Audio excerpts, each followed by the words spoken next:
Hi everyone, welcome back to the show. With me, your host, Lou Burrows. This episode is brought to you by Riverside. Riverside is a all-in-one recording and editing platform designed for podcasters and creators like myself. I love Riverside for its ease of use, suite of AI tools, and community, which is available on both Facebook and Discord. If you've ever thought about starting a podcast, or maybe you're a seasoned pro, or maybe somewhere in between, I would highly recommend getting on Riverside and using the platform to record your podcasts and video content.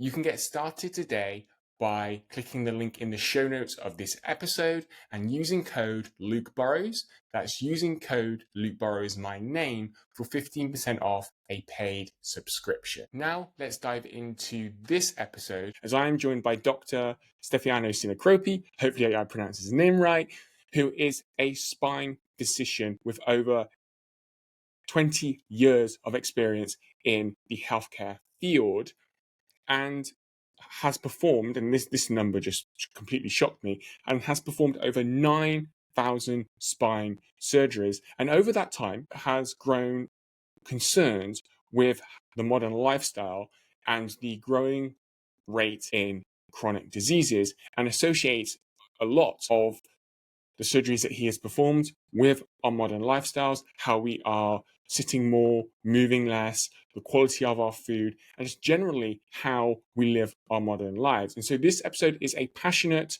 cry almost for change, right? A passionate cry for change from the top to the bottom to all of us for change, because we are becoming sicker as a species, and this is only going to lead us down a very, very dangerous path. And so maybe we need saving from ourselves, and hopefully this episode will give us insight into why, but also why it isn't all our fault, as the system isn't set up for health. And we're going to dive into all of that. So be prepared for some groundbreaking, some potentially controversial discussion with Dr. Stefano Sinicropi. He isn't apologetic about it, because we need to know the information that he shares. We need to face facts. We need to face the truth of where we are as a society when it comes to our health, and it's not in a good place. So without further ado, let's hop on over into my conversation with Dr. Stefano Sinicropi. I love this one, guys, and now I get to share it with you. Let's do it. Stefano, welcome to Raising Consciousness. How are you doing today? Doing fantastic. I'm upright, 2 feet. I'm breathing. Life is good. That's it. It's about having that mindset. Looking through your work, I was fascinated by everything that you've achieved and done and are doing right now as well. For those who maybe not familiar with your work, we're going to dive into it today. But in a nutshell, like, who are you, what do you do, and why do you do what you do? Well, it's complex. I have just a different background, but I'll tell you my professional background, if that's the thing. I mean, I'm an orthopedic spine surgeon by trade. I've been doing it for almost 20 years now. And so basically people come to me for diseases and conditions of anything in their spine. So, I do a lot of surgery.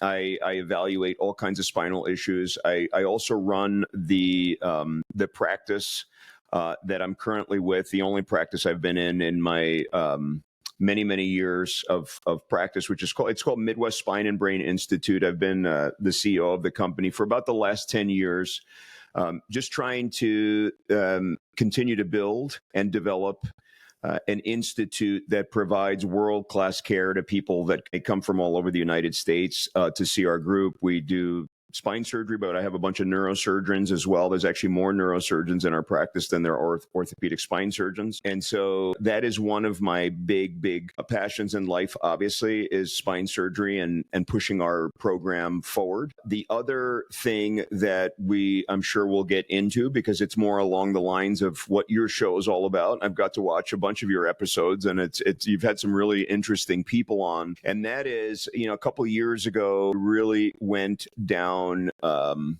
the rabbit hole of health and wellness.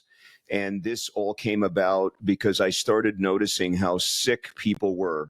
And so they were coming to me for their spine conditions, but yet they were on boatloads of medications. They were having procedure after procedure, and no one was really addressing and dealing with the root cause of their illness. So I became passionately involved with looking at chronic illness and how I can help my patients that way. And through that epiphany, through that morphing, also became very deeply involved in biohacking. One of my favorite topics is photobiomodulation. A lot of people know it as red light therapy, but there's much more to photobiomodulation than meets the eye. Oxygen therapy, all kinds of different things. But I am quite concerned about the direction that we are going in the West. And that, that includes really all westernized nations, and that everything is focused on drugs and procedures, and more dollars are being poured in, just in the United States, we spend almost $4.5 trillion on healthcare yearly. Most of it is on what we would consider sick care, and our population is ravaged with chronic illness. We've got 60% of the people that have one chronic illness. 40% have 2, 12% have 5 or more chronic illnesses. And these aren't people that are in their 70s. I mean, these are, some of these people are in their 30s, and it's heartbreaking. And so I just decided that even though I trained my entire life to go one direction, that I was going to become this big wellness advocate. And I just went back to the drawing board and just started just absorbing and consuming as much as I could, following, the lead of some great docs out there that had made that transition over. Learned what I could. I mean, I'm still in the process of learning as much as I can. I'm about 2 years into this project, decided I was going to start my own podcast, have a newsletter. I'm just right in the middle of writing my book right now. So I'm excited about that coming out next year. And that's going to talk about everything we just talked about right now, which is that transition from hardcore westernized spine surgeon, really somebody that wants to be in that group of people that gives the wake up call to the population, but also to the medical community, that what we're doing is not right. And we need to drastically change because people are suffering, and it's not fair, because all it's going to take, well, not all it's going to take, I mean, that's really, but what it's going to take is a lot of information to the masses to understand, I don't know how to say this nicely, but how brainwashed they've been with some of their notions and their ideas, and understanding the major steps that they can take to get healthier. So in a nutshell, these are the things I'm interested in. I could do a 45-minute monologue, but I'll let you dive into the questions you may have. Yeah, I mean, I have a few, and so hopefully you have time to kind of get through them all. But when I was reading through your work, a lot of this was coming up. You're somebody who's done over 9,000. I think it was like 9,000 surgeries, I believe. So you've seen on the front line, actually how people are suffering, right? And so at the depth of the epidemic of chronic diseases. And so one of my first questions I wanted to ask you is from everything that you've researched, and also by being on the front line, doing these surgeries, why the rise? Have you noticed any common denominators between all of your patients for the rise of chronic disease? Yeah, I mean, I would say that it's really multifactorial. I would say that the key that ties it all in is that the American diet, and now something that we've exported to the rest of the world because we're really nice and kind people, we just like to get this out there, is probably the primary culprit of what we've got going on. The American diet is filled with pretty much very, very sugary components, high fructose components, things which have all changed. We have a seed oil problem in the United States. I'm just about to do a post on the harms of seed oil and the inflammation that seed oils cause. Complete lack of understanding of our population in what health foods are. So food is the primary component. One of the biggest things that's out there, I don't use this phrase that much, but people use it all the time, and I'm sure you see this everywhere, and that is food as medicine. And it really is true. And I'm going to flip it around. Food as toxin. because most of the diet that is consumed in America, okay, and again, this goes for your country and all around, is it's toxic. So between the high fructose products, the seed oils, and by the way, seed oils are used because they're very cheap and they last for a very long time. So food companies just absolutely love this stuff. The fact that people have highly processed foods, which are very, very which are very pro-inflammatory. And then not to mention all the other toxins, including the microplastics that you can get just from, just them being around your foods and other things. They're highly damaging to our cellular machinery, our mitochondrial function, and lead to metabolic dysfunctions across the board. And it is a huge, huge problem without getting, each one of these topics is an entire podcast in and of itself, honestly. But as aggregate, food is the major tying cause into most of these diseases. Now, outside of food, the biggies are how we sleep. Sleep quality has diminished dramatically. Why? Because we're always on our devices. We are just being bombarded left and right. So people are not really focusing on sleep. And the name of my podcast is called Wellness at the Speed of Light. It has a lot of different connotations, but one of them is we're moving at the speed of light. And so we never allow ourselves to rest, which then pulls into the next thing, which is stress. Stress levels have literally never been higher. Okay, because there's just too much going on and people do not know how to manage their stress. What people don't understand about stress is when you're in highly stressful situations, the classic example is we're always feeling like the lion is about to basically attack us, right? So we are in a high state of high levels of catecholamines, high cortisol states, this and that. Those are all very highly inflammatory. We call those in aggregate sympathetic states. Okay, so the sympathetic nervous system, the fight or flight nervous system. On the opposite of that is the states that you get into when you're very relaxed, when you're taking a nice relaxed walk in nature, when you're meditating, when you're doing deep breath work, and those are parasympathetic states. When you're in a parasympathetic state, we express hormones of love. Okay, such as oxytocin, dopamine, natural dopamine, things like that, which puts us in a very highly anti-inflammatory state. Okay, so then you go on to the next thing. Environmental toxins are all around us. Okay, there's the things that we kill ourselves with, which is smoking, alcohol use, drugs, that kind of stuff. But there's so many other environmental toxins out there, including the air that we breathe. Again, I mentioned the microplastics before. There's all of these food additives. Now, I don't know what the rules are in your country, but I can tell you there are so many food additives that we have as far as in the toxin category that are banned all across the world, but not here in the good old USA. We just love putting these poisons and poisoning our children. It's a huge problem. So I think that, when you take all of these things together, it creates what we're seeing, which is massively increasing rates of obesity, diabetes, heart attack, stroke, dementia, so on and so forth. And they all tie together. I love talking about these subjects because there's so many things that are intimately tied. And I can tell you, just a couple years ago, I didn't think this way. Like, for example, all those things I talk about, they all disrupt your microbiome health. Microbiome health is so critical in the development of not just intestinal diseases, but a lot of mental health diseases. And so now with the studies that are coming out, different changes in diets can affect, for example, people's manifestations of Alzheimer's disease. Okay, Alzheimer's disease can get better on keto diets or on vegan diets. There's all this new research coming out. Same thing for depression, anxiety, so on and so forth. But bottom line is, it is multifactorial and it's all happening at the same time. And we've got to get control of all of these different pillars where we're failing. And the only way to do this is to educate the population. And a phrase that I'm using that I got from my good friend Margaret, but it's become my catchphrase and I use it all the time. And she loves it because we're working on multiple projects together.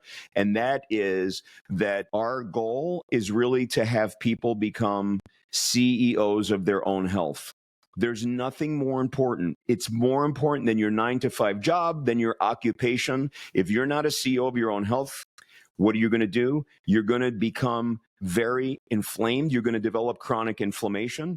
And the vast majority of chronic diseases are related to chronic inflammation based on all those things that, we talked about earlier. And there's just ways to get better. So as a spine surgeon, at some point, it just exploded because I was just seeing all of these people. They were so sick. They would come in with these baggies of pills.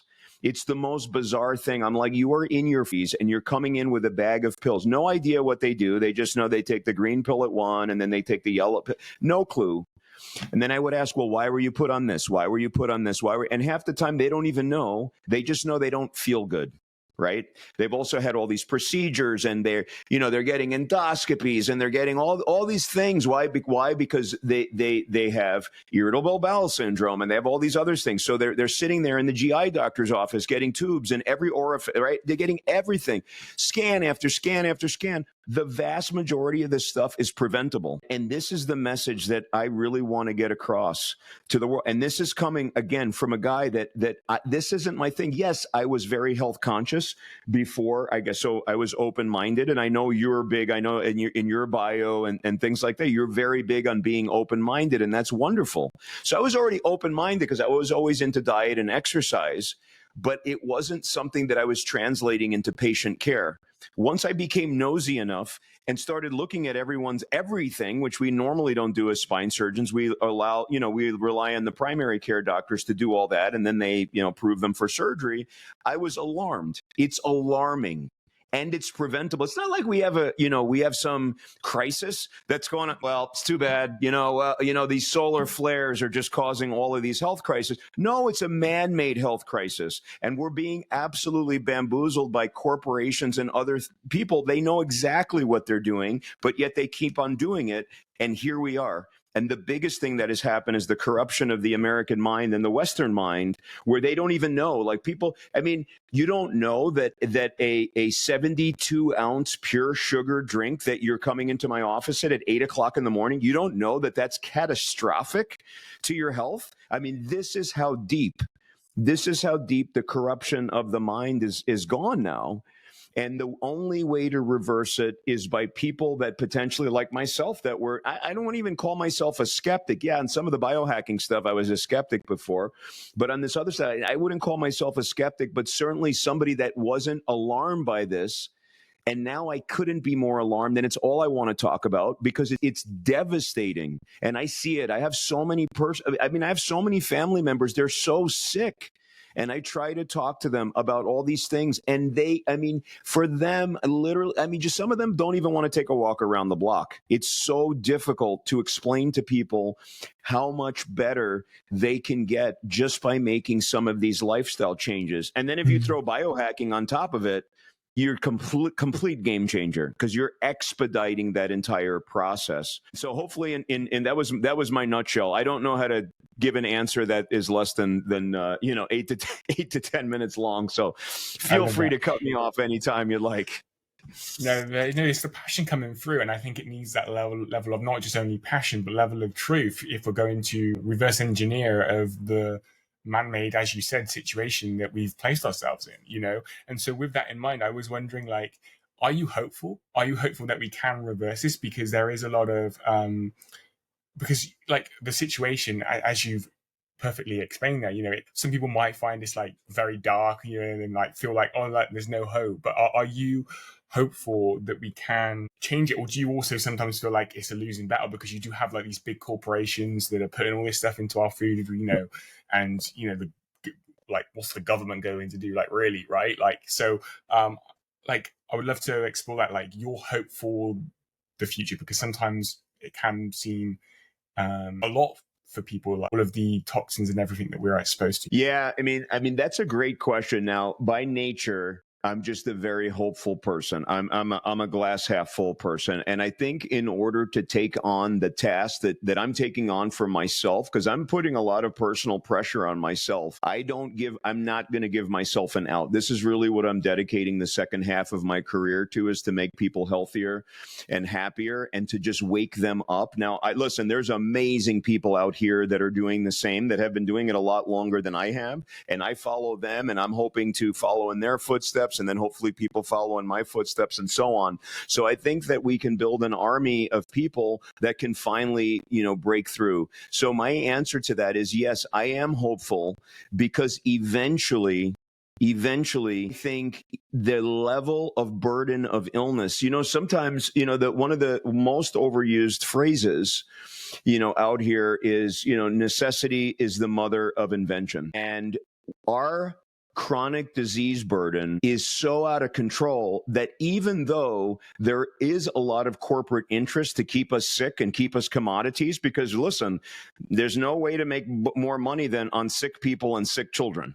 I mean, it's just like literally they're just walking around with dollar signs to be had on their head. However, we are at a bursting point here in the United States. We're projected to go to $7 trillion of healthcare spend by 2030. That's catastrophic. It's not doable. I don't know how closely you follow our whole Medicare situation, and then all these political parties jawboning back and forth, but basically we're going to run out of, we cannot handle this level of disease. And so more and more people are going to wake up just because of the economic disaster that we have, sitting in front of us. But on the other front, I do believe that people are starting to notice because of the amount of great people like yourself and other people. And again, it's kudos to all you young people that are out here talking about, raising consciousness, raising awareness, leading healthy lifestyles, all this other stuff.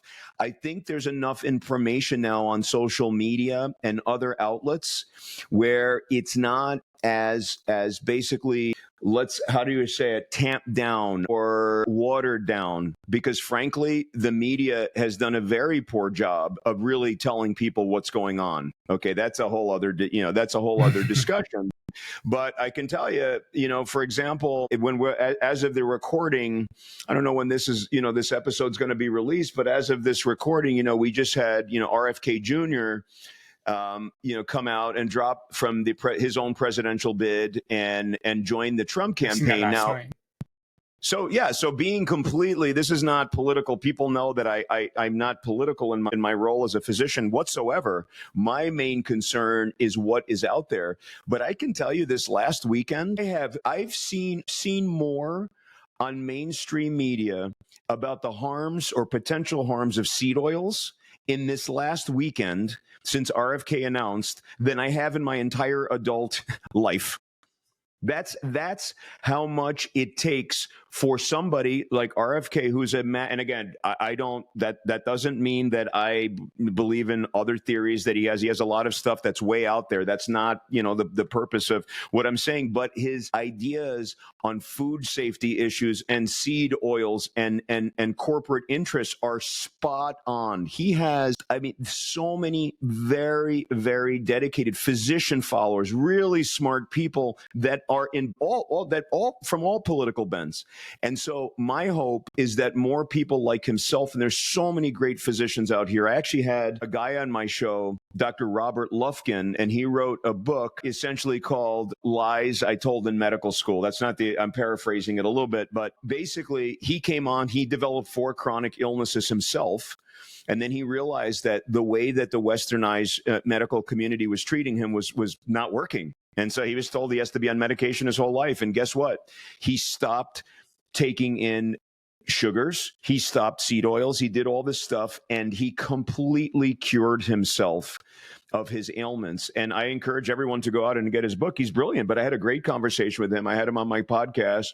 Great guy. And so guys like Dr. Lufkin, Dr. Lustig, there's this Dr. Casey Means, who did an amazing interview on the Tucker Carlson show about the harms that we're doing to our children and the rates of chronic diseases, and how it all goes back to all this pro-inflammatory stuff that we have in our foods and our environment and so on that's not being checked.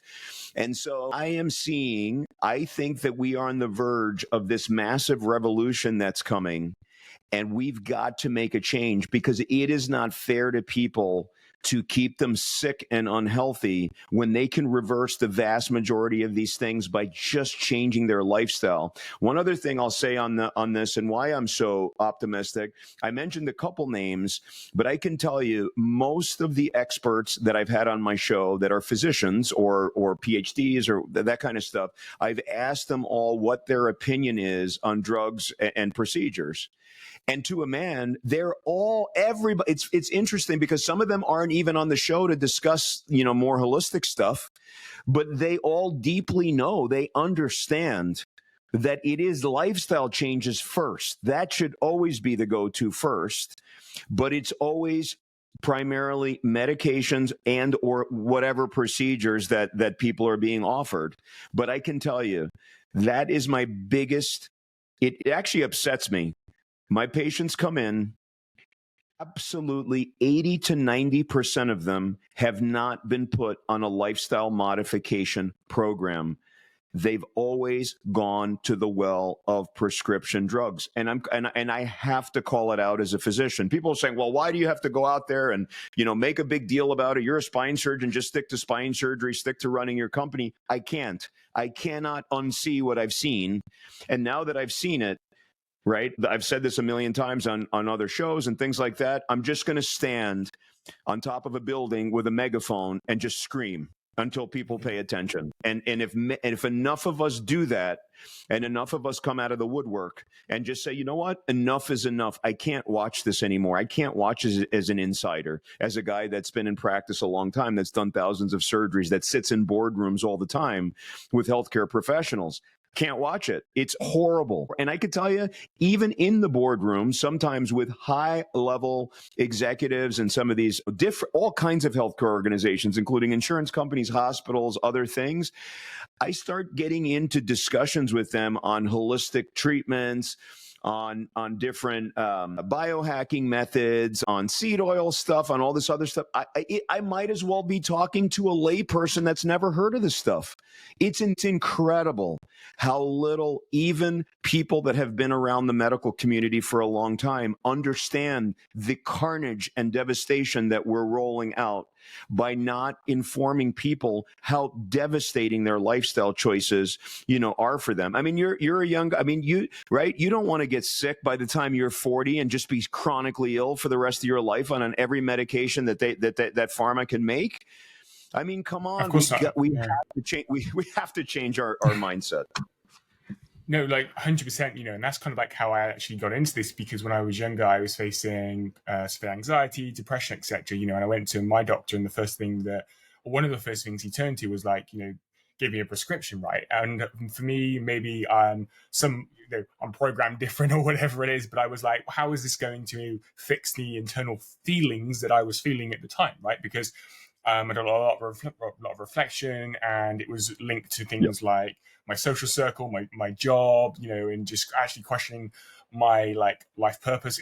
At the time as well, I wasn't, not that I was super unhealthy, but I wasn't eating, as I eat now, or exercising or anything, but I wasn't, obese or anything as well. And so, I started to question it, and that's how I've got on this path. And so I've always been amazed, like how the first thing that the medical profession turn to is medication, right? And prescription drugs, etc. And they ignore, as you're saying, lifestyle changes, and actually don't even focus on getting to the root causes, especially in the Western system. I've dived into a lot of more of the Eastern kind of practices and stuff, and their systems is very much focused on actually getting to the root cause, seeing the body as this holistic system, and how one area of my life affects another, one area, and just this kind of system, etc. And so what I kind of wanted to ask you actually, on that was why does the Western system fail to acknowledge, one, lifestyle changes, and two, not get to the root cause? I've had some conversations, and the scale of the amount of money that can be made. And for me, it's surely it's not just about the money. Maybe I'm being a bit naive there, Stefano, kind of in my thinking there, but surely it just can't be about the money, or maybe it is. Do you have any insights there? Well, I think it's complicated. I think so. The first thing I want to say, because I talk to physicians now constantly, all the time, especially through social media. I mean, I get DM'd by physicians now almost every day. So I have conversations. I do little Zoom calls. People are asking me, like, you made a 180. What's going on? I'm interested in that, or things like that. But I also obviously have colleagues everywhere. I talk to people. And the first thing that I want to say is most physicians and providers within the Western system, they themselves want to do good. So I want to make that very clear. They're very good people. They've dedicated their whole life. And so they definitely want to do the right thing. But you have to think about our training as physicians, right? We always joke our holistic training as physicians was maybe 2 days, a day or 2 days in all of medical school, right? And then as a surgeon in training is zero. No one ever talked to me about one holistic thing ever. Outside of that, nothing. I didn't see a thing. And now multiply that times almost every physician that's being trained. Now that's MDs. Okay. In DO world, the osteopathic world is a little bit different because they believe in manipulation. They're a little bit more open-minded, but yet they're not where they need to be. Nurse practitioners are independent providers in our country. They get more too, but nowhere near enough. So number one, I think one of the huge problems is that we are not educated in these things. I can tell you, if I had been educated in holistic treatments and understood the science behind it. Now, is there a lot more science in 2024 than when I trained? Yes. But for some of the things like diet, nutrition, all that, there was plenty of science. I wasn't taught it. I'm not knocking them. I went to one of the best medical schools in the world, so I'm not knocking it. I went to Columbia, no different that happens at Harvard or Yale or any of these amazing institutions. This stuff's not taught. Now it's taught probably more now because it's more on the radar, but it's still a tiny fraction of what needs to be taught. So I didn't know. However, if I was presented with the information, because when I went back to the drawing board, went back to the basic science, started reading textbooks ravenously, by the way, love reading. It's awesome to go back to basic science when then you can tie it with real world experience. It's nice to go backwards after I've seen tens of thousands of patients. I'm like, oh, this is what I've been missing. Oh, because it all makes sense. So I think educating the medical community and maybe, going back to the drawing board or having more CMEs for them or doing stuff or having these basically non-invasive kind of fellowships, non-invasive, non-drug fellowships that they can go back to really learn these things, maybe a 9-month, a 12-month, re-education. Because I think that the Western medical community absolutely needs to be re-educated. Now, on the education front, as we were coming through, and I'm kind of mid-career now that, would be considered, right? I'm probably kind of getting like later career, at age 50. So I've been doing this for a while now, 2 decades. And so, one of the things is that I always remember with me personally, and I know this, we get obsessed because we're scientists. So it is fascinating how a molecule can affect whatever's like a type of chemotherapy maybe can attack this type of cancer cell. It's fascinating. So we go down those rabbit holes and things. And that's fine because a lot of these medications for serious illness, serious genetic disorders, for serious cancers that people develop, for childhood cancers, these things, we need them. And it's amazing. And I'm a big pro-innovator guy. The problem is that a lot of these molecules, when it comes to pharma that we're focusing on, that's wonderful that they can target certain things. The problem is, one, they usually just target one thing, right? And the body is very, very complex. But the key issue that I want to get out to my medical colleagues is that most of the people that we're treating with these drugs should never be on the drugs because they should have never been sick in the first place. If their lifestyle was different, why is that not taught first? And what drugs to treat them second? That is the big problem. It's a huge problem. So again, that's one part of it. So again, great people in medicine, they want to help. They want to do the right thing. But frankly, they do not have training and education in these matters. They just don't. I tell you, I can walk up right now to the average physician and ask them questions about mechanisms of certain things that are in the, in the kind, we shouldn't even call it holistic. How about just eating good food? Like, they don't know. Like, you can ask them very basic questions. Like, if you say, well, what's the story with seed oils? Like, what's the deal with that? Like, they don't understand. It's because they have omega-6 fatty acids. Most people, they don't know. And so when you don't know, how can you then properly prevent your patients from getting sick? You don't know what to tell them. They don't understand why a ketogenic diet? What are all the benefits of a ketogenic diet? Why intermittent fasting? How does that work? They literally don't understand this. I know, because I asked them, the ones that are not in the holistic thing. Now, that leads to another problem. We have a massive problem in our medical communities of burnout. It's very near and dear to my heart. People are overworked. COVID made it worse, blah, blah, blah. That just made the epidemic of the doctors being sick worse. Okay? I'm just telling you, do you know how many? There are so many physicians I know personally that they're burdened with chronic disease. Why? Because they don't know, they don't understand the lifestyle choices that they're making and how it's affecting them. How in the world? Think about, so if I'm just a person, right? If I'm just a guy, I'm a guy in my family. And I tell my uncle something and it's misinformation. Not because I want to hurt my uncle. I love my uncle, right? But I want to help him. But I just tell him some random misinformation like, hey, Twix bars are amazing. Yeah, you should have more Captain Crunch. That's great for you. I'm hurting one person.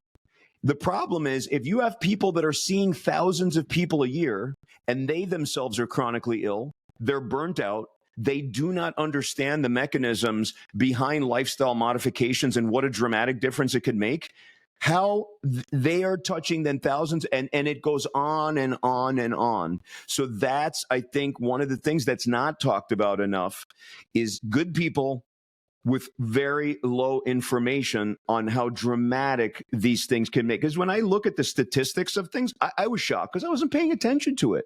I guess obviously the population is getting more obese. I was seeing that, but I didn't really understand how bad it was until I translated what I was seeing physically into going back to the kind of the classroom and learning this stuff. And then I was completely blown out of the water. So that is, I think those are the providers. I don't think that, again, I think most people are good people. Yeah, I mean, are there at the margins? Are there some people that kind of know they shouldn't be doing things and maybe they're doing it anyway because there's some other thing? I think that's more on the other side. Now, let's get into the money part of it. Okay? Yeah. It's great. I mean, right? If you look at Big Pharma and Big Food, it's great. They love it. They just want to continue keeping us sick, right? And unhealthy because it's great. Because if we're healthy, we don't need the drugs, right? If we start eating healthy, we don't need their garbage food. It's absolute. Most of the things with a wrapper, I encourage anyone that watches this program, please look at the wrapper. Look at your Doritos. I'm not picking on Doritos. No, I want anyone to come. I don't want to pick on anyone specifically, but just look at your wrappers and they're going to be filled corn oil, canola oil, soybean oil, all this stuff. It's garbage. And that's just one thing. I don't even want to pick on the seed oils that much. You read the other stuff. Some of the stuff is not even, there's some products and I don't even know what they are. And again, some of that stuff is banned in other countries, but there it is on my wrapper that has 77 things. And the things like this big. Why are there 77 ingredients in a piece of whatever that's this big? I don't know. I just know it helps them to preserve the food. It's cheap and we're being fed junk, right? And so I think that's where the money is. So I think on that side of the coin, obviously, it's absolutely the money. Now, so then we talked about the medical community, mostly good people. We talked about the other side. It's a business. Okay. Frankly, it's a business. Now let's talk about the business of medicine. The business of medicine. They're in between, right? So the business of medicine, they work with the providers on one side, and then they work with mostly with pharma and with the companies that sell surgical tools and all this other stuff. The people in the middle, once again, There's a lot of good people involved there, but the generally medicine in the form that it's in now, a lot of players make a lot more money when you're sick, unhealthy. You're filling up ICU beds, you're filling up all kinds of hospital beds, you're having procedure after procedure. Everybody's winning, everybody's having a great time. The problem is there's a human being on the other end of that. And so there's a lot of gray areas and some lines that are crossed that shouldn't be. I mean, whatever. I mean, I've seen it all. And again, I'm not here to try to point the finger or be a whistleblower or do any of those other things. There's plenty of people doing that. That's really not my message. My message is that people have to educate themselves on how things work, what the motivations are in general, and then think to themselves, do I even want to be in that position ever before where I have to be captive to taking one drug, which causes side effects, which makes me sicker, which makes me take another drug, and this and this and that. I'm going to give you one example, and we can get into whatever you want to get into. So one of my favorite books, and I do suggest to my patients, I give it to most of my patients that are obese or type 2 diabetes. It's called The Obesity Code, and it's by this Dr. Jason Fung. And he's a renal specialist, and he is fantastic. And the way that he talks is excellent, both for the medical community and for the lay crowd. But here's the bottom line. About 4 in 5 people that are type 2 diabetics, just by going on an intermittent fasting diet, will become non-diabetic. How many billboards do you see on that? 0. Now, I see billboards from every pharmaceutical company. I see billboards from, all kinds of stuff. But none of it has to do with, hey, if you do this, you'll have this. Or, hey, if you have, dementia or depression or whatever, and you go on a ketogenic diet, it's going to improve. None of it. Why? There's no money for this stuff. Nobody is making money. The best way people can save themselves is to literally get red pilled, wake up, and understand that if they make simple lifestyle choices, I didn't say they're easy, right? Because if you've been having, 6 bags of Cheetos every day, right, before 9 a.m., it's going to be very difficult then all of a sudden to go to a complete whole food diet and do intermittent fasting and stuff. But it's worth it because it's going to save you. Your cancer rate's going to be less. Your chance of getting dementia is less. Autoimmune disease is going to get way, way less. And obesity, diabetes, on and on. So we need to get people to wake up.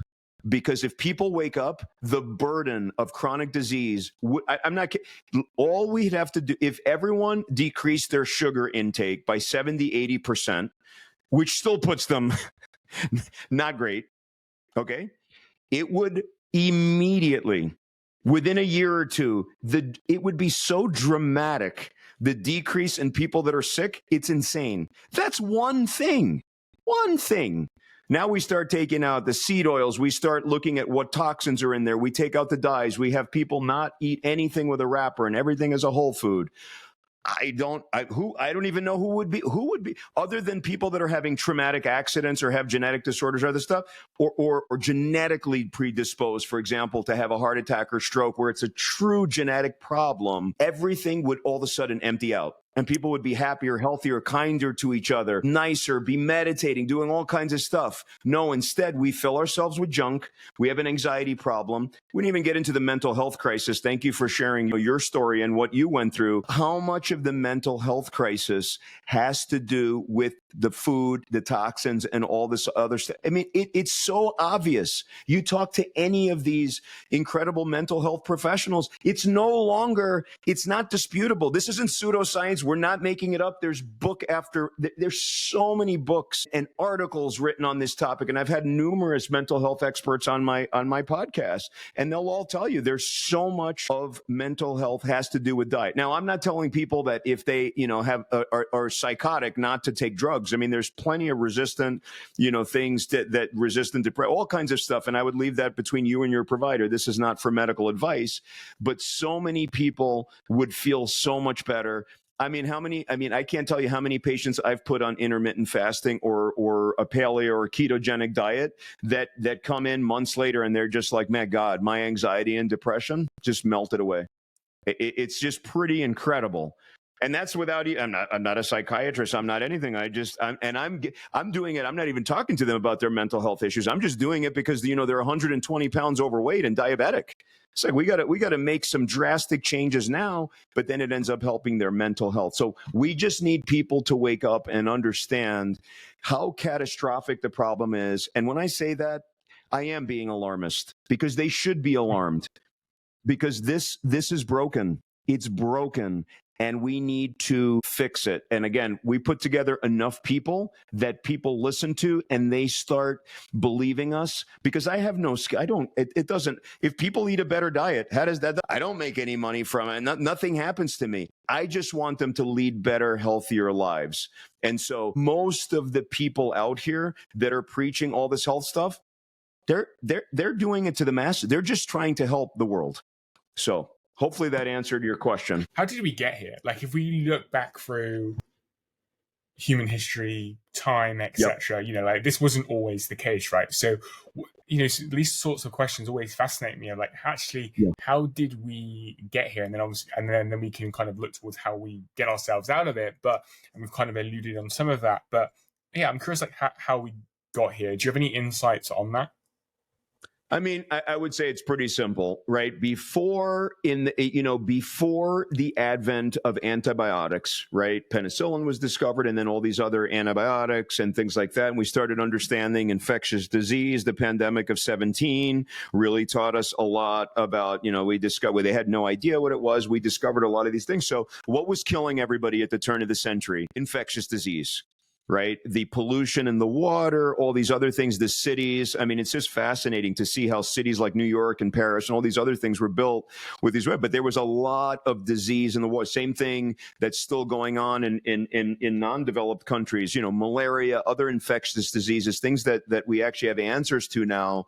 So it was infectious disease. At the turn of the century, though, it's really it's all about what happened with the Industrial Revolution and our ability to start making some of these products. So seed oils started coming about in the late 19th century and then really exploded in the 20th century. Actually, when you look at sugar, we exploded in the amount of like high fructose types of sugars that we're putting in our diets more in the 70s and 80s. I mean, it was just a ramp up. Everybody, and I am not trying to pick on people, but for the love of God, just go to Google and just put in, and now with AI and everything, you just dictate, say, show me a video of the beach in the 1970s. Okay. Or show me people coming off the boats at Ellis Island or whatever, or, even earlier than whatever you want to do. People did not look the way they do today. I'm not trying to shame anyone or doing anything, but the shape of the human, clearly our food has changed. And that's what's done it. It is the rise of these massive corporations, massive industrial production, genetically modified, crops, right? Which have that's a whole other topic. I'm certainly not an expert on that, but it's this mass industrial production and making cheap foods, right? And filling everything with sugars and purposely making things addictive, right? Because sugar, the types of sugars we take in are addicted. Not that many people are addicted to oranges, right? Have you ever seen anybody's come on any show or anything say, I'm really, man, I just can't stop eating strawberries. I'm just out of control. That type of sugar, not what we're talking about. We're talking about highly refined processed sugars that is massively, inflammatory, causes chronic inflammation, and then leads to all of these chronic diseases that we're seeing. So yeah, it's pretty much the industrial production and the need to feed a lot of people cheaply and make a lot of money. There's a lot healthier alternatives to all these things that will dramatically change people. Like I tell people ask me, listen, I'm a huge fan of paleo diets where you're looking at glycemic index and all this other stuff. However, if somebody really wants to eat a lot of oranges or bananas or things like that, yeah, they're not as good for weight loss. And we don't recommend that, especially for people that are looking to lose weight. However, they're nowhere near as toxic to our bodies of having a box of chocolate chips.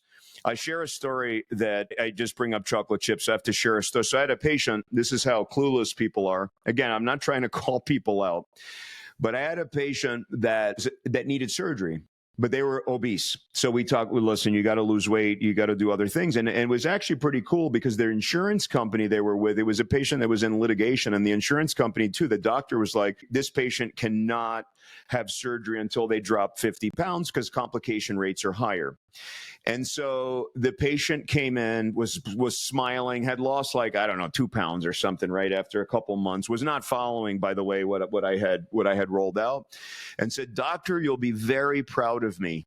And I said, tell me all about it. And she said, well, the chocolate chip, cookies where there's the 3 rows.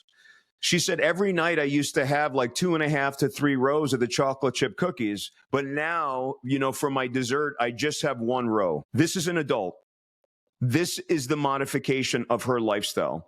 This is how far away we are from unscrewing whatever has been put inside of our brains. That little chip from, the Matrix, that they got out like through his belly button in that scene or whatever it was. That's what we need to do to people. Whatever that chip is in our brain that's telling us that an entire row of chocolate chip cookies is making the needed changes and modifications we need in our lifestyle, we've got to get rid of that, and move forward. I would just like to take a quick pause and break to mention, I believe that health is life and life is health. There is no separation between the two. Nutrition plays a major role in our overall health and well-being. Unfortunately, big food companies and the food system doesn't care about your health or well-being. The primary objective of big food companies is to make money and satisfy their shareholders, and the systems allow them to do so. With this in mind, it's becoming increasingly harder to make healthy choices and decisions. Our environment and landscape isn't set up to help us live a healthy life and make healthy choices and decisions. We're marketed to 24/7 with unhealthy and so-called food products which lack the nutrients and basic building blocks we need to thrive. We don't know who to trust and often feel frustrated by the situation. I know, at least I do. But rest assured, there is light at the end of the tunnel, as I would like to introduce to you Well Easy. Well Easy is an online members shop on a mission to make healthier living easy and affordable for everyone, as they tackle big food and big food systems head on. They stock all of the major health food brands that we know and love and check the labels of all of their products so you don't have to, a massive time saver. They ensure that all of the ingredients meet the highest standards in health and sustainability through their team of nutritionists and health experts. Plus, all of their products are up to 35% off recommended retail price, so you get to save too. I would highly recommend replacing your chosen supermarket or shops for Well Easy and see the difference it makes to not only your health but your wallet. You can get a free 30 days trial and £10 off your first order over £50 by going to the link in the show notes or by visiting welleasy.co.uk/realluke10. That's welleasy.co.uk/realluke10 for a free 30-day trial and £10 off orders over £50. Now, let's get back to today's episode. In terms of changes, what are the changes that we can make, not just on a personal level? Because as you said beforehand, we all have the responsibility for our own health. The environment, the landscape might not be set up to help us, but we still have that choice, right? So what are the changes that we can make from a personal level up to a societal level that need to happen to start to reverse basically everything that we've been speaking about so far today? Yeah, absolutely. I mean, that's a great question. Very, very big topic. I will try to get it down to a little nutshell. From a personal standpoint, the number one thing that I want everybody to do, and again, the tagline is become the CEO of your own health.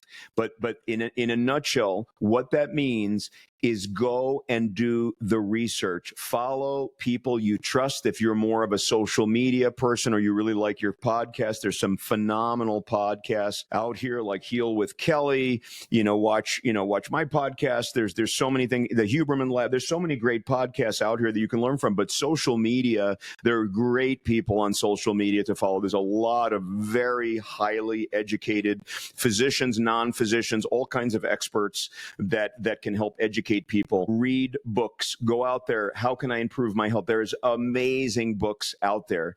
What are all those books going to help you with? They're going to teach you how to eat, how to sleep, how to manage your stress, how to avoid toxins, how to get out and exercise. We haven't even talked about exercise.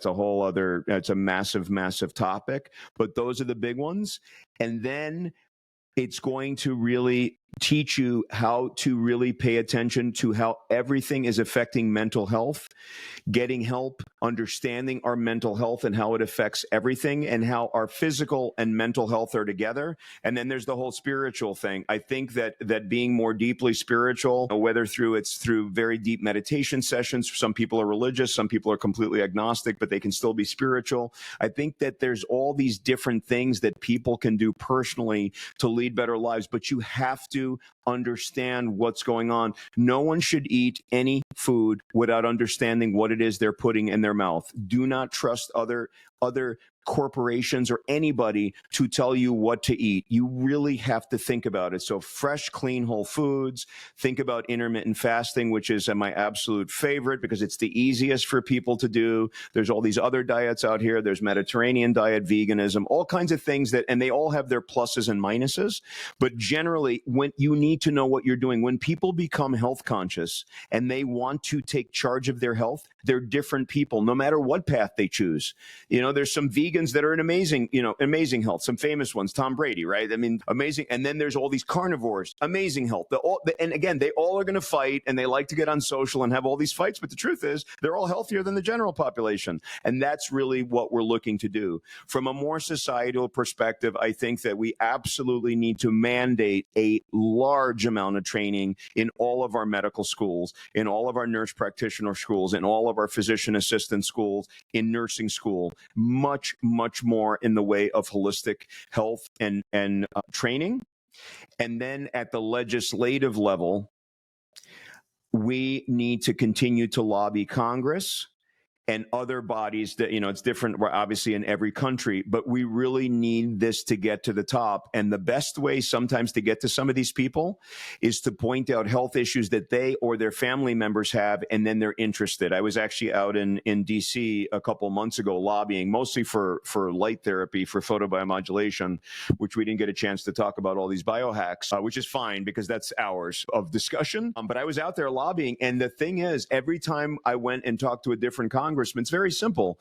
You just have to figure out what is the hook, what are they interested in, and how then can you backdoor them into having a broader discussion on how much we need to change our level of teaching the public and educating, even from a governmental level, because honestly, we didn't get into this. And again, I do not want people to, to think I'm a conspiracy theorist, but go look at your favorite organizations that are making the rules, like the American Diabetic Association and some of these other things that make the rules on food.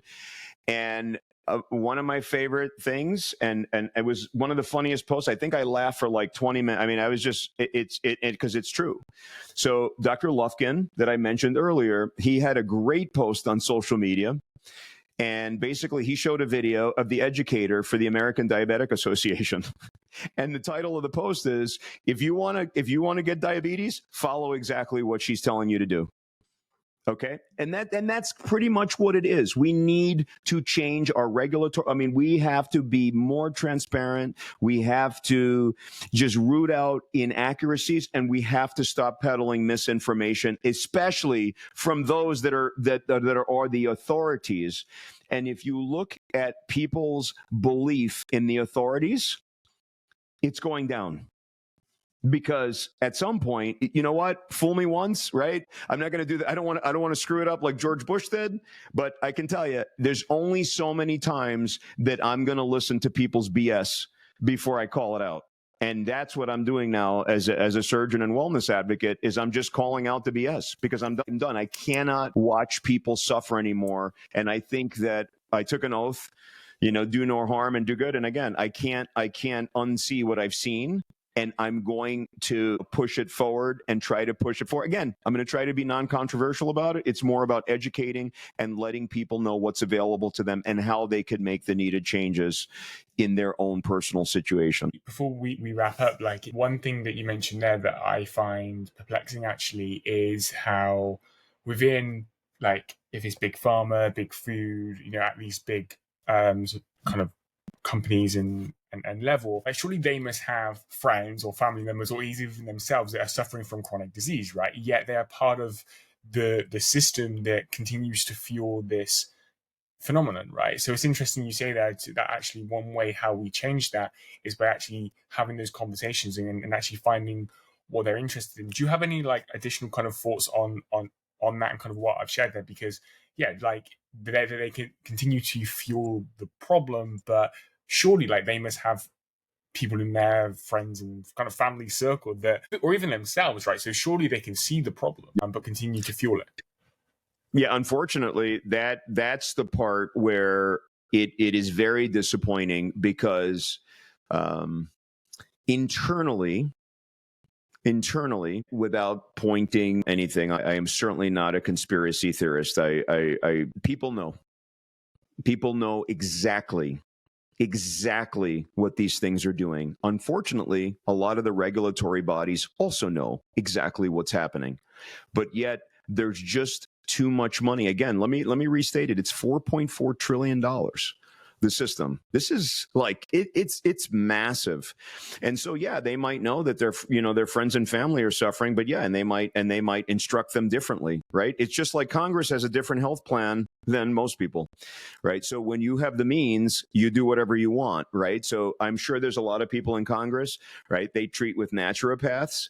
They are very, not all, but I mean, if you've seen our Congress, you know that there are many people that have many health problems that clearly are that they don't know, but there are many, but they at least have access to all these things, and they have access to them, whether or not they choose to do it. If people are just following blindly recommendations from corporations or authorities or whatever, and that is complete misinformation, then it's very difficult for them, because to be honest with you, our minds are programmed to kind of become brainwashed and fall into line like a bunch of sheep, and it's a very, very big problem. Yeah, you're absolutely right, and that's why you just have to find the cracks and the loopholes and just see who's willing to listen. But if a corporation is making a massive amount of money, they're not going to change because their product, unless it's catastrophic, they don't change unless they're forced to change. Right. They just don't. And they won't. And, there's countless things. People could just, Google it and see how many people have gotten in trouble for years in doing, a great example is, the whole Theranos thing, and something that wasn't working. But yet that company kept, peddling these things, and she's in prison now. And so that stuff happens all the time. It's just for the most of the time, because of the way money exchanges hands, nobody does anything about it, and it goes on and on and on. We're getting sicker and sicker, but there are people loudly ringing the bell, and I mean loudly ringing the bell. And again, I'll leave it to the people that are uncovering these things, investigative reporters, and some of my colleagues that are more kind of that they like more of these conspiracy and fringe theories, many of which, by the way, end up being proven to be accurate. But that is not my message. My message, I just want to talk to basically John Q. Public and say, listen, you don't even have to worry about that stuff. If you just follow this simple outline for being, the blueprint, really those 5 things for being the CEO of your own health, if you just follow that, odds are you're not going to need any of these other things. Honestly, you're just not. I mean, we know. I mean, there is a massive difference between people that lead these healthy lifestyles and people that don't. That doesn't mean you can't get cancer or heart disease or dementia. It's just that you have such a better chance of not getting sick. So why in the world, like, for example, I'm pretty fascinated with the whole seed oil argument, and I can just tell you that there's people like, they're defending seed oils and it's not that bad. It's not this. Oh, it's just these ratios. And if in moderation, whatever, why the hell are you?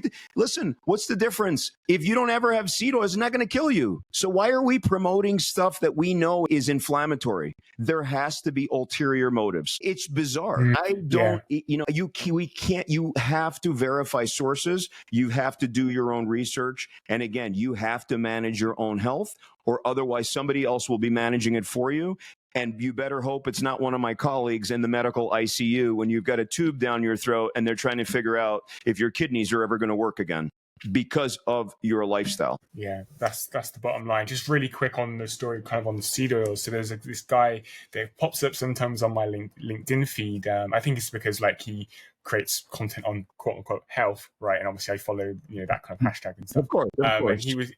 And he was talking about seed oils, right? And he was saying, as you're saying, like not that bad, etc., etc. But I know that he's like the CEO or CTO of like a company. I think they're both in the UK and the US, and they're like protein drink. You look at one of the ingredients and it's a seed oil, right? I think it's like rapeseed oil, which is canola oil. So it's like you have an interior motive. So like I made a comment of like, I can't actually remember what the comment was, but I made a comment because like I don't have an ulterior motive. Like I run my podcast. I have experts like you come on to help educate and share wisdom and raise consciousness, right? And look, like you're saying, I do my own research and stuff to try and get to some consensus of actually what is going to help me to live my healthiest, best life, right? And throughout all of the data and that I've read and books and stuff, seed oils is one of those things that comes up. So surely there's something in it, right? And then I kind of look through, one of my principles with health is that I look through the lens of what have humans been doing the longest, right? And they haven't been using seed oils for the longest, it's been other sources of oils, right? And so, that's kind of like different mental frameworks that I set up to help myself to navigate health that can sometimes be a bit confusing. But I just want to kind of share that story on the seed oils because, do people have ulterior motives, and that's a question that I think we need to ask. And as we're becoming CEO of our own health, we can start to actually realize. I'm sure we've spoken about a lot I'm sure we've spoken about a lot, and I'm sure that there's so much we haven't spoken about as well when it comes to health. What final thoughts do you have, or a passing message that you want to share with our listeners and watchers today, maybe to help them start to become the CEO of their own health? What would be your final words of wisdom that you'd part with? Yeah, I mean, I would say that my final words of wisdom is I know that you are bombarded with all kinds of stuff. We are all commoditized and everybody is trying to tell us something. And so for those of you that have listened to the show and are already becoming health conscious, it's easy. It's an easy sell. They're going to listen to what we're talking about and they'll say, this is great. I got more information. I'm going to go look it up. For those of you that are more skeptical, the reason that I always want to use myself as an example is because, again, in the health lifestyle, I'm not really a skeptic. I've always tried to exercise and diet and all these other things. But there are so many other things that I was skeptical on, including things like light therapy, photobiomodulation, oxygen therapy, and all these other things. Once I did the research, which is the number one thing I encourage you to do, my mind was changed. And I can tell you, you want to talk about indoctrination? In our Western medical society, we as physicians are totally indoctrinated on Western medicine. And so I had to unlearn things that I had learned before because they weren't right. Some are very right, some are very wrong. So I had to unlearn it and then learn in completely different science. You don't need to learn it to that level. You just have to understand that there are forces behind why certain information is brought out there and certain information isn't, and understand what the motivations are. So for example, for me, all the biohacking things that I'm now a huge proponent of, I was not aware previously that a lot of the articles that are out there trying to diminish the use of biohacking are done by people that don't want you to do biohacking, because then you're healthier. Same thing happens for all these other things, like the great, story that Luke just brought up on seed oils, and it goes on and on and on. I mean, there are things like, for example, something we talk about all the time is adrenal fatigue syndrome or a cortisol dysregulation. There's literally been millions of dollars spent to spread disinformation on it, because when you treat conditions like that, you're healthier, and then you don't need all these other medications. So my parting word is, again, in addition to, yes, becoming the CEO of your own health, you can't do that unless your eyes are opened, you're red-pilled, and you see what's going on. There's enough information, there's enough reliable sources out there to really cut through the noise. Obviously, I encourage you to look at both sides, but listen to people that are adamant and don't have ulterior motives into trying to educate you into living a better life and having more well-being. Because if you don't have that, you can have the best car in the world, you can have a super yacht, you can fly on private jets. If you don't feel well, it all doesn't matter, because you can't enjoy it, and you cannot enjoy the richness, all the richness that life has to offer. So hopefully go out there, become CEOs of your health, do your research, and please follow me, because I usually yap away on some health related topic on a daily basis, and all of it is for your information only, and I research all of it and vet it before I put it out into the airwaves. I will include all your links in the show notes, but where is the best place for people to go? Yeah, so my favorite place for everybody to go is on LinkedIn. You can search my name under LinkedIn. You can also find me, if you're more interested in the spine surgery component, sinicropispine.com. And then please check out my podcast, Wellness at the Speed of Light. And there's also the same that goes for my LinkedIn newsletter, Wellness at the Speed of Light. Thank you so much. I will link that all down below. Amazing conversation today. I've learned so much. And I think, we need these conversations. We need to have these conversations to change the tide, to help people to become CEO of their own health, become healthier and the best versions of themselves. So I'm pleased that I've had the opportunity to have this conversation with you today and come across your work, and look forward to seeing all of the great work that you're about to do, you are doing, and will continue to do in the future. So thank you for your time today. Of course, I really appreciate you coming on my podcast, as well. But I love this opportunity to have a conversation with you, because you're just really what people need, having open minds. And I hope that your generation is as open-minded as you are, because you guys are really the future. And now you're teaching the younger generations how to stay open-minded and really understand what's going on out there in the world. So really, I'm very, very, very thankful for the opportunity to be on your show. Stefano, thank you. You're welcome. So I hope that you enjoyed my conversation with Dr. Stefano Sinicropi. As I said in the intro, in the beginning, we covered a lot of controversial topics, and I have so many other questions that I wanted to ask him. One was actually around his definition of the wellness, or the science of wellness, which is a huge part of his work, but I won't go into that. We'll bring him back onto the show in the future. But hopefully you got tremendous value in this episode and learned why we need to change as a society from the big corporate companies that we've spoken about, and how overall the healthcare system isn't set up for health and longevity, and for us to be our best, healthiest selves, and how it's set up for profit and to satisfy shareholders and stakeholders more than our health, all the way to the day-to-day choices and decisions that we can make to become healthier, to move more, to eat whole foods, to get better sleep, to manage our stress levels. All of these things that we have the power to control. And so hopefully this episode has inspired you to, take a little bit of an audit over your life and make some powerful changes moving forward. So we'd love to hear, learn, see what you got from this episode. So if you're watching on YouTube, leave a comment below. If you're listening on the podcast and you're over on Spotify, then you can also leave a comment there. If you're on any other platform, head on over to those platforms to leave a comment. Get in touch with me. I'm on all social media platforms at Real New Burrows. get in touch with Dr. Stefano Sinicropi, whose links are in the show notes as well, and is very open to having a lot more of these discussions and very open to helping people to become the healthiest, best versions of themselves. Because when we become the healthiest, best version of ourselves, we can contribute to society more, right? We're not sick, we are thriving, and we can help others and basically live our best lives and contribute more and everything. So hope you got a massive ton of value from this episode and learned some powerful steps to take to improve your health. And I look forward to talking to you in the next episode.